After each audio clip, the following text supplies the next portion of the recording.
मैंने कोई कोचिंग नहीं ली है, सारा सेल्फ से किया है। मैंने हिंदी के लिए कुछ नहीं पढ़ा था, इसलिए मेरा हिंदी का पेपर बहुत अच्छा भी नहीं गया था। कि आप ज्योग्राफी पढ़ रहे हो या फिर इवन डिफेंस पढ़ रहे हो, आप इंडिया के मैप के साथ कोरिलेट करके पढ़ोगे तो आपको बहुत अच्छे से याद रहेगा। करंट यदि आप जो भी पढ़ रहे हो उसको डेली करो, क्योंकि आप ऐसे कंपाइल करके रखोगे पूरा मंथ का तो वो हो नहीं पाता है बाद में। यूपीएससी के मैंने 4 अटेम्प्ट दिए हैं, 3 मेंस लिखे हैं और 1 इंटरव्यू दिया। मेनली यूपीएससी पे फोकस था मेरा। मेरा ये यूपी बीसीएस का इवन एक फर्स्ट अटेम्प्ट था। आपका नाम और एजुकेशनल बैकग्राउंड क्या है?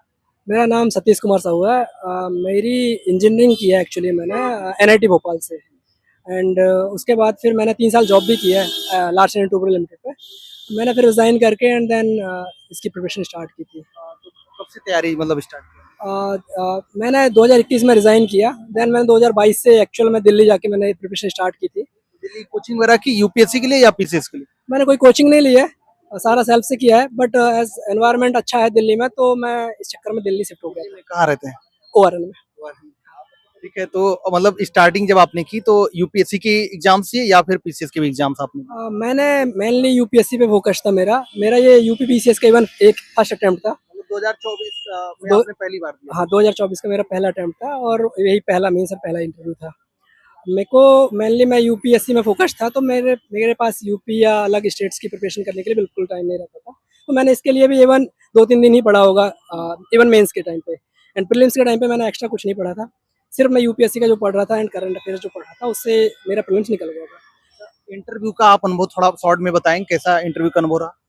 एक्चुअली सुधीर सर का बोर्ड था, उन्होंने ग्रिल करने की काफ़ी कोशिश की। कुछ क्वेश्चंस में they were not looking that satisfied, but I was calm कि ठीक है, I was able to answer. And उन्होंने मेनली टेक्नोलॉजी से रिलेटेड क्वेश्चंस पूछे। कुछ आईआर से भी क्वेश्चन थे कि हमारा दैट ब्रदर एनिमी कौन है, ऐसे कुछ क्वेश्चंस थे। और फिर सिचुएशन बेस्ड क्वेश्चन ये था कि जन भागीदारी को कैसे इंश्योर करोगे। Suppose pollution is there and एक शादी में सपोज लोग प्लास्टिक्स का यूज कर रहे हो, आप उसको कैसे कम करोगे। एज एन एडमिनिस्ट्रेटर आप इन जनरल पॉल्यूशन रिड्यूस करने के लिए क्या क्या करोगे। तो ये एक सिचुएशन बेस्ड क्वेश्चन था। ऐसा माना जाता है कि यूपीएससी और पीसीएस में डिफरेंस ये है कि वहाँ एनालिटिकल क्वेश्चन पूछे, यहाँ फैक्चुअल क्वेश्चन पूछे। क्या आपको लगता है, क्योंकि आपने दोनों एग्जाम दिए हैं यूपीएससी के भी पीसीएस के? मैंने दोनों एग्ज़ाम भी दिए हैं, दोनों इंटरव्यू भी दिए हैं। इवन इंटरव्यू में भी मेरे को लगा कि वहाँ आपके मोर एनालिटिकल काइंड ऑफ क्वेश्चंस होते हैं, यहाँ आपके फैक्चुअल क्वेश्चंस कुछ ज़्यादा होते हैं। तो अब डिपेंड करता है कि आप किस हिसाब से प्रिपरेशन कर रहे हो, उस हिसाब से आप टैकल कर पाओगे। तो वहाँ इंटरव्यू लॉन्ग टाइम तक चलता है, यहाँ शॉर्ट टाइम तक, ऐसा कुछ है? मेरा ऑलमोस्ट दोनों बार इक्वल था, बट हाँ वहाँ थोड़ा लंबा चला था क्योंकि वहाँ 5 पैनल मेंबर्स थे, यहाँ 4 थे। वहाँ आधे घंटे होता है, यहाँ 15-20 मिनट क्या तो कितना टाइम? हाँ, यहाँ 20 से 25 मिनट रहा होगा और वहाँ पे approx half an hour. UPSC के कितने अटेम्प्ट आपने दिए?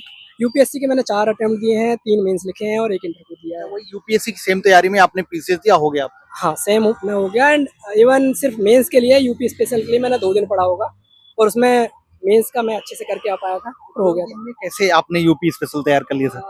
घटना चक्र की बुकलेट्स थी 2 और मैंने दोनों को एक एक दिन ऑलमोस्ट दिया होगा, इतने में हो गया था। इवन मेरा जो पहला बुकलेट पढ़ा था मैंने ठीक से, दूसरा बुकलेट तो मैंने हाफ अपना जो बीच में घंटा मिलता है 1-2 घंटे का टाइम, उसमें पलटा था, ऐसा था मेरा। और आप पीसीएस के प्रीलिम्स के लिए आप कुछ खास रणनीति बता सकते हैं, क्योंकि आपने यूपीएससी के भी एग्जाम्स क्वालिफाई किए हैं, पीसीएस का आपने दिया है, तो प्रीलिम्स का काफी ज्यादा नॉलेज है आपको, आप उसके लिए थोड़ा गाइड कर दीजिए। मेरे को ये लगता है कि सिंपल है, करंट को स्टैटिक के साथ आपको लिंक करके पढ़ना चाहिए। दूसरी चीज़ ये है कि करंट यदि आप जो भी पढ़ रहे हो उसको डेली करो, क्योंकि आप ऐसे कंपाइल करके रखोगे पूरा मंथ का तो वो हो नहीं पाता है बाद में। आपको एटलीस्ट ये रहेगा ना, आप डेली करोगे तो आपको लगेगा कि आप पार्ट हो उस चीज़ के। एंड आपका रहेगा कि आप कंटिन्यूटी बनी रहेगी। बल्क में रहेगा तो आपके माइंड में नहीं रहेगा। तो ये करंट का हो गया। दूसरा स्टैटिक का मेरे को ये लगता है कि बुक्स लिमिटेड रखना है and just revise those books. दूसरी चीज़ ये है कि सीक्वेंस से स्टार्ट करना है प्रिपरेशन। डायरेक्टली लोगों का क्या होता है कि पॉलिटी इंपॉर्टेंट है तो लोग पॉलिटी उठा के पढ़ने लग जाता है। मेरा पर्सनल मानना है कि आपको पहले एंशिएंट पढ़नी है, इवन पहले जियोलॉजिकल टाइम स्केल पढ़नी है कि अर्थ कैसे फॉर्म हुई, देन एंशिएंट हिस्ट्री पढ़नी है, then medieval, then modern and then polity.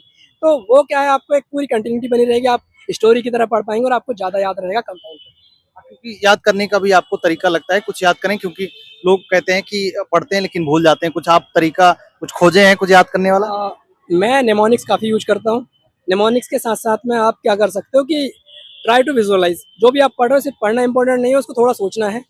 तो यदि आप सोचोगे साथ में और ये जैसे कि आप ज्योग्राफी पढ़ रहे हो या फिर इवन डिफेंस पढ़ रहे हो, आप इंडिया के मैप के साथ कोरिलेट करके पढ़ोगे तो आपको बहुत अच्छे से याद रहेगा। सपोज डिफेंस पढ़ते टाइम आपने देखा कि ओके एयर इज देयर, तो आपको देखा कैसे जा रहा है। नेवी का आपको देखोगे कि अच्छा हमारा इधर बॉर्डर है, मैरीन बॉर्डर है, तो आप वैसे करोगे तो थोड़ा ज़्यादा इम्पैक्टफुल रहता है। निमोनिक्स बता सकते हैं क्या होता है? बहुत सारे लोग नहीं जानते। निमोनिक्स मतलब ऐसी कोई लाइंस जो आपको जनरली याद हो जाती है, तो उस और कुछ वर्ड्स होते हैं। सपोज कोई मैप है, कोई एक लोकेशन है, आपने बना लिया कि कीरत is there for that Caspian Sea, तो आप बता सकते हो कि ओके ये कंट्री आ रही है। अपनी भाषा में बनाइए जो अच्छा लगता है। और आपको सिंपल है कि आपको कुछ मजाक चुटकुले टाइप में भी बना सकते हो, तो वो क्या है, वो आपको याद रहते हैं और वो अच्छा रह जाता है। मीडियम क्या रहा आपका? इंग्लिश था मेरा। न्यूज़पेपर कौन सा पढ़ते थे मतलब इंग्लिश में? मैंने एक्चुअल न्यूज़पेपर कम पढ़ा है। पहले मैंने इंडियन एक्सप्रेस ही पढ़ा था एंड मैंने मेनली इंटरव्यू के टाइम पे न्यूज़पेपर पढ़ा है। अदरवाइज न्यूज़पेपर मैं सिर्फ हेडलाइन टाइप में पढ़ लेता था। क्या डेली न्यूज एनालिसिस देखते थे क्या? कैसे? मैंने एनालिसिस दृष्टि का जो आता है एक्चुअली, तो मैंने दृष्टि का फॉलो किया है काफ़ी। उसके अलावा रैंडमली मैं कुछ और चेक करते रहता हूँ। सपोज मेरे को लग रहा है कि दृष्टि कहीं सफिशिएंट नहीं है, तो फिर मैं इन गूगल का काफ़ी यूज किया है मैंने, तो मेरे ताकि क्या है हॉलिस्टिकल नोट्स बन पाए। पीसीएस के लिए कोई अलग से करंट अफेयर आपने पढ़ा था या जो यूपीएससी के लिए प्रिपेयर कर रहे थे वही? अलग से कुछ नहीं पढ़ा था, वही सेम हो गया। सेम वही है और मेरे को लगता है that is sufficient at least clear means. Mains की एग्जाम में आपको पीसीएस और यूपीएससी में डिफरेंस लगता है? वहाँ क्वेश्चन पूछने में, यहाँ क्वेश्चन पूछने के तरीके में? थोड़ा तो माइनर डिफरेंस रहता है बट स्टिल मोर और लेस सिमिलर टाइप में ही था।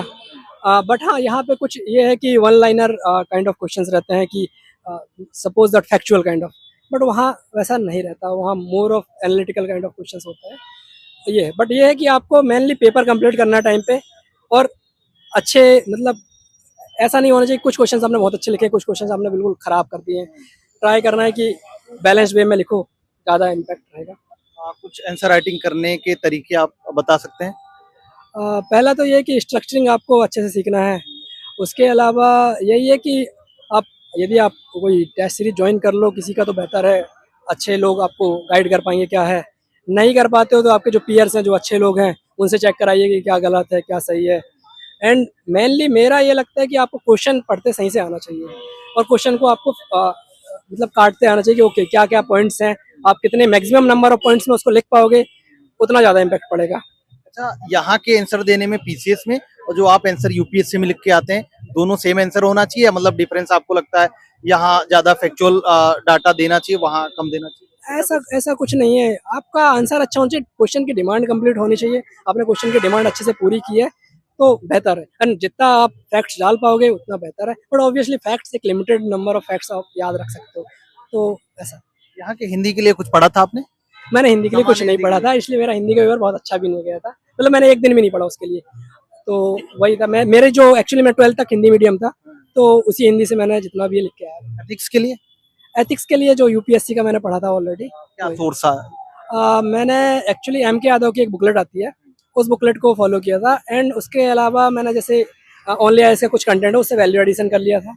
एंड कुछ एक इंडियन एक्सप्रेस का आता है, उसमें कुछ इंडियन एक्सप्रेस में कुछ आता है, सपोज एग्जांपल्स आते हैं कि किस अधिकारी ने कहाँ अच्छा काम किया है, वो एग्जांपल्स ले लो आप, तो वैसा आप कोड कर पाओगे तो अच्छे आंसर्स हो पाएंगे। लास्ट में कुछ सजेशन आप देना चाहेंगे जो छात्र हमारे साथ जुड़े हैं, पीसीएस या यूपीएससी की तैयारी कर रहे हैं? मेरे को ये लगता है कि ये लंबी रेस है, आपको पेशेंस बहुत चाहिए। पेशेंस एंड पॉजिटिविटी के साथ आगे बढ़ते रहिए। फेलर्स आती हैं, आप पॉजिटिव होकर करते रहिए, सक्सेस कभी तो मिलेगी। ठीक है सर, बहुत बहुत धन्यवाद। Thank you.